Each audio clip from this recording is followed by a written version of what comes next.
Good afternoon once again, 5:30 in the p.m.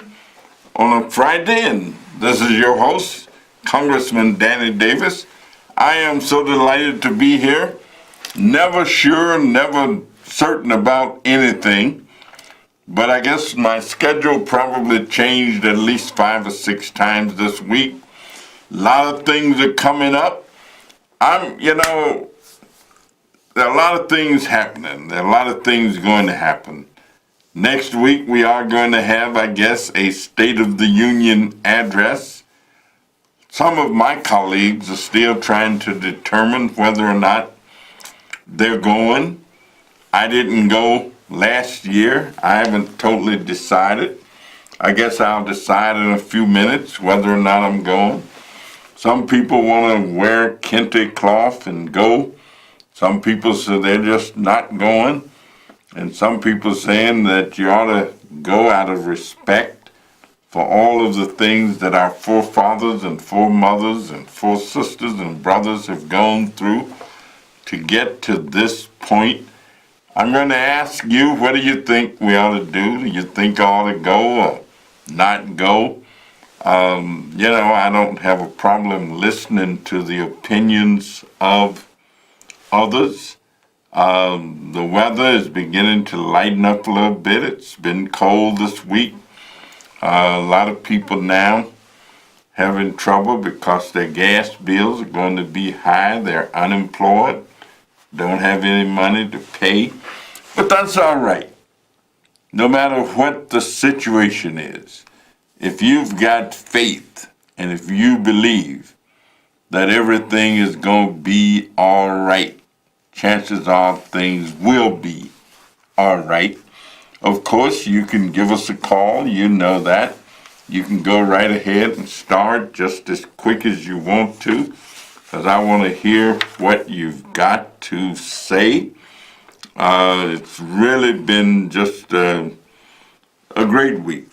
I will mention that there is a funeral tomorrow that I will attend. I want to give a little shout out to the family of Wiley Rogers Sr. It's going to be at Christ Tabernacle Missionary Baptist Church in Austin. Wiley and his wonderful wife and family have been a part of that community for a long time. His wife was a police officer. He was a law enforcement person. They have a son who grew up there in the Austin area who is now a physician. And so they've just been a real part of the community, and I expect to go. So if you want to go ahead and start calling, please do so, because I want to ask you questions when you do. I just got off the radio with Cliff Kelly, and Cliff kind of announced earlier that he's going to rejuvenate or do something, but what he really announced is that he was not going to be a day-to-day person on WVON after sometimes in March. We're going to miss him, but I want to congratulate him on more than 3 decades on the radio, for being a public figure in Chicago for probably at least 40 years, or more than that. He was a delegate to the Constitutional Convention when the state of Illinois sort of reinvented or redeveloped or took another look at itself and the laws we make.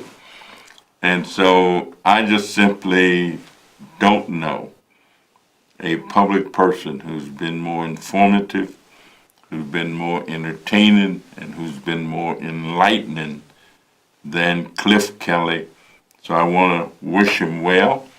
I want to mention a great meeting that we had this morning with the president of the University of Illinois. I don't mean the UIC at Chicago. I mean UIC in Champaign-Urbana. And we talked about a new innovation center that's going to be developed. It was just a great meeting, and I want to thank Christian Strachan, Greg Harris, Attorney Lester Barkley, Tiama Romero, and Sharita Logan and Marcus Betts, who went to the meeting with me and with the president. And the president had with him the vice president for economic development and innovation, Bill Sanders, and the interim director of Discovery Partners Institute, and Melissa Haas, the associate director of federal regulations. Good meeting, wonderful meeting. We'll talk about it a little more later on, but let's go to the phone. Caller, are you there? Yes, Congressman, and it's a great day to be on God's green earth. And I mean, seriously, it is a great day to be here, be able to still see things, know things, and watch you. Listen, you said something was so positive because maybe it's just old school. It's been like this for our forefathers, the state address. But you know what? Let me tell you something. Stay home. Watch it on TV. I think the Democrats should protest this. And I think the people from his party who's not too much, they're getting tired. They need to show their support also that they are tired. Let this man know that we are sickened. I don't even know how. It's so hard to look at him, to speak. You don't believe anything come out of his mouth. That's even worse than anything else. I mean, he would tell you it's nighttime and you need to go to the window and look because it might be daytime. You cannot trust this man. And the reason why is we don't know. The Martians, the Russians, the Chinamans, everything else in the world got this man in. I just can't believe even the base is still sticking with this man. It's horrible. It's truly horrible. And never in my life have I ever talked about a president like I did with Obama. It was so wonderful to live. And let me correct that, President Obama. It was so proud to live to see a black man become a president. I mean, this is what we was taught all our years, you know. Be smart, go to school, try to be right, and you could even become a president. Well, we got a chance to see this. Now we got a chance to see the biggest fool on God's green earth sitting in the office of the United States of America that don't have no business there. Seriously. I thought I would never in my life talk about a man like this. Did you see how he talked to the intel people? Then he turned around, flipped and said, oh, no, it's the fake news. They misquoted him. This man is just totally nuts. And let me tell you another suggestion. Let's put your wonderful secretary, let her come and talk sometime. I know she got some tales she could tell us to let us know. Don't be looking at her now, but let her come and sit with you next time. We'd be glad to see two beautiful people that give us a chance to vent and say what we need to say. You're a hell of a good man. There's nothing that I could ever in my life imagine someone else better than you. I really appreciate you. Every Friday we look for you. I don't want to hold the phone too long because I know it's other people. But listen, Congressman, whatever you decide to do is going to be all right with me. If you went to it in your underwear, it'd be good to me. So you can knock on that, and that, I guarantee I'll be with you. Let me get out there so I can hear your response, and thanks for taking the call. All right. Thank you very much. We're going to go right to this next call, and then we're going to respond in a minute. Caller, are you there? Yeah, how you doing, Connie Davis? James, I'm doing good. What happened in the other city, about the Native American, but this guy from, he got more attention And then he got more attention than the Native American because he's a celebrity. And what's the difference between the guy playing on Empire and the Native American? And everybody getting involved. I don't know what to say about that no more, Connie Davis. And I believe they did say they built a wall because they did that to they said that to the Native American, the Native American about 2 weeks ago. Well, I think these hate crimes and that kind of it's so unfortunate. I would not have expected anything like that to happen in Chicago, down in the Streeterville community in the area where the gentleman was. But you have all kinds of people in the world. And I always say I am not all people, but I am one. I cannot do all things, but I can do some. And people who have hate built up and animosities toward other people, it also means they don't like themselves. And so that too will get past us, and we'll just keep on going. And someday we will have the America that all of us can be proud of. That's something to work towards. This is the first day of Black History Month, and so I want to wish everybody a wonderful Black History Month. And if you haven't read Carter G. Woodson, Dr. Carter G. Woodson's book, The Miseducation of the Negro, I'd suggest that you get a copy and read it. So thank you, James. Thank you very much. We're going to take our next caller, and then we're going to respond some more. Caller, are you there? Yes, this is Minister Robert Floyd Plump. Can you hear me, Congressman? Yes, sir. Yeah, well, I'll just thank the Lord for you being the world's greatest congressman, and I wanted to personally say thank you for my phone. I'm back on again. Praise God.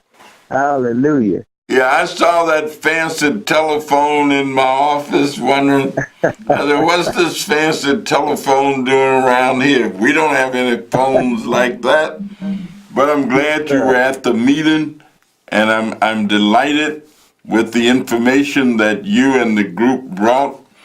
We look forward to working with you, and we'll just keep on doing that. Yes, well, that's your 23 team, and we love the fact that you are a fantastic congressman, and you deserve to be our congressman forever. And we got a movie coming out on Mayor Harold Washington. Oh, yes, indeed. I'm waiting for that movie. And let me tell you, I am waiting for it, and I know that you're helping to promote it and helping to put it together. I joke about one little thing that happened with Harold. I used to have a car that I drove for 19 years, and it had a hole in the floor. And we had been out with Alan Streeter doing something, but Harold wanted to say something to me, and he told his guys to go ahead on. I'm going to ride with Danny over to this next stop. So he gets in the car, and he looks down, and he saw the ground. And he says, "What the?" I said, "Mr. Mayor, just push that piece of wood back over that hole, and you won't even know it's there."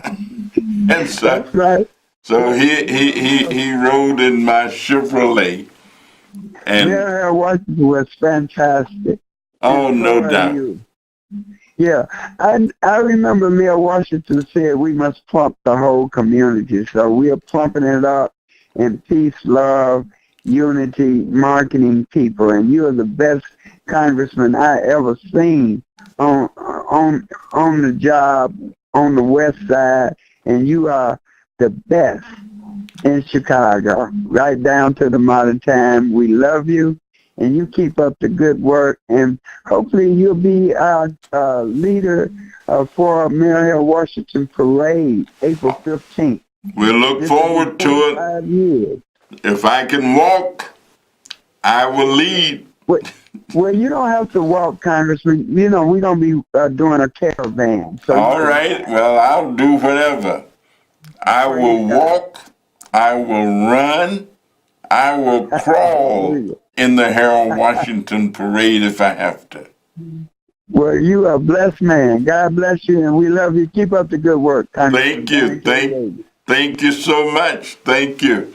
I'm hoping that this is going to show, because I've got, you can't see it too well, but that's a newspaper with Tim Black right in the middle. I was at Third Unitarian Church a couple Sundays ago, and Tim gave at least a 30-minute speech. He's 100 years old. His voice was just as clear as a bell. And I asked them if they had videoed and had a soundtrack. They say they do. And so I've asked them to get me one so I can bring it here one day and play it.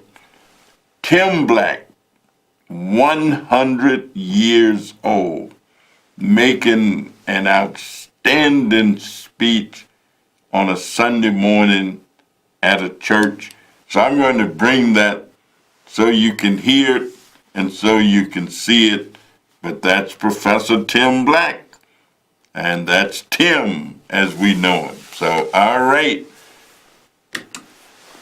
Just wanted to kind of show that and wanted to highlight that you don't have to get old. I mean, Tim's only 100, and he stood there for at least 30 minutes. And then he went out and signed his book. He had his last book that he has written, and it was there. And of course, I got my copy, and then he wanted to make sure that it was autographed, that it was signed. And they're just fantastic people in Chicago. I mean, unbelievable people. And, you know, we got this election coming up. We're into February, and at the end of the month, that's going to be your last chance to cast your vote for this first round. Make sure that you do vote. I often say to people, if you have to write your own name in, make sure you vote. And don't tell anybody you don't know who to vote for, or you can't figure out who to vote for. If necessary, vote for yourself. But just make sure that you vote. I mean, not to vote is to indicate that all these struggles that people have gone through. One of my favorite authors called me today because we had promised to get together during Black History Month. And she's written a book that I just love. And I love the way she started the book off. She started off by saying, I'm a teacher. And I just love teaching. Really, I do. Because it gives me a chance to help our children understand the struggles that our people have gone through. She said, this story is about a little boy named Willie Lee. Now, he was a smart little boy, as smart as he could be. And she said there were only two things in life that he wanted. One was to learn to read, and the other was to be free. Well, the story was set in slavery time, when it was actually against the law to teach blacks how to read. So read everything you can get your hands on. If you got children, teach them to read. Grandchildren, teach them to read. And let's go to the phone and see who we got. Caller, are you there? Yes, this is Captain Mark, and thank you so much for talking about Tim Black. Congressman, I cannot wait until you have him on your show. Well, let me tell you, Tim is just unbelievable, incredible, unusual man, and Yes. still stepping. So he is indeed. That was a good meeting we had with you and your fellow merchant marinas the other day. Thank you, sir. Thank you. We are all excited, and we are looking forward to growing the maritime industry in Chicago. With your help, I know that we can do it. Well, you really had a big group. I would say there were 15, 20 people in the group in the middle of the day, a day when snow and ice was all over the place. You had that many people come out and be a part of it. You had a retired judge, a retired state legislator, one of my most favorite state legislators because Representative Paul Williams and Anthony Young, they were the guys who carried that bill in the House that created sub-circuits, and as a result of their work and that of Howard Brookins when he was in the Senate, we now have more African American, Latino, and women judges than you probably ever would have thought we'd have. And if it had not been for the work that they did, we would not have them. And so I want to say thanks to that trio of African Americans who also teamed up with a non-African American in the Senate, and we have now what we have. That's why we have them on our team, because they are real soldiers. And of course, the judge, I remember when he first ran for judge, and I also remember that I supported him when he Judge ran. Washington. Yes, and I supported him because he actually lived in the community and came from the community where I lived. And we are proud that he has been able to serve the residents of Cook County and has had such a distinguished career as an attorney and as a member of the Circuit Court of Cook County. So thank you so much for calling. We appreciate it, and we look forward to having our next meeting, and we'll get the information that we need. We'll keep it rolling. Yes, Let me sir. tell you. We're working on it. All right. Thank you so much. It's been cold, but I understand that, the temperature may get up to as high as maybe 60 by Sunday. And next week, we're going to have a fantastic week. And we're going to see how our country in the minds of our president is shaped up. And we'll hear his analysis, and we may not agree with it, but we'll hear it one way or the other. So get geared up.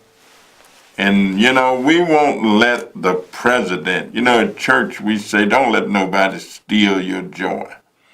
Don't let the president put a damper on your enthusiasm for America. This is America. Our country 'tis of thee, sweet land of liberty. We're not going to let a president dampen our enthusiasm. We're going to struggle. We're going to fight. We're going to work. We're going to do like they do in church when they sing this song. I'm going to work till my days are done. I'm going to cease from sorrow. There be no tomorrow. I'm going to work until my days are done. Have a great weekend. We've enjoyed being with you as we always do. We'll see you next week. Be good to yourself and even better to somebody else. See you next week.